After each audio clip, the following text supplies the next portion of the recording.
भूमीन असून आम्हाला कोणत्या गोष्टीचा लाभ भेटला नाही. आम्हाला एक तर घरकुल भेटलेलं नाही. आम्हाला असे स्कीमीचं म्हणजे कोणत्याच लाभ झालेला नाही. पुन्हा वावरवाल्याला कोणते चिबाडीचे पैसे भेटतात, कोणता विमा भेटायला आहे, तसं भूमीनवाल्याला का भेटत नाही? आम्ही भूमीन असूनसुद्धा आम्हाला काही भेटू शकत नाही. माझी एवढी कळकळीची विनंती आहे तुम्हाला.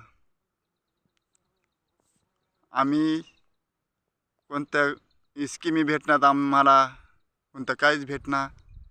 मग असं म्हणल्यानं आमच्यासारख्यानं कसं जगायचं? कोणती लाडकी बहीण योजना काढली, तसं मग आम्हाला काहीतरी भेटायला पाहिजे ना भूमीनवाल्याला. अशी माझी कळकळीची विनंती आहे.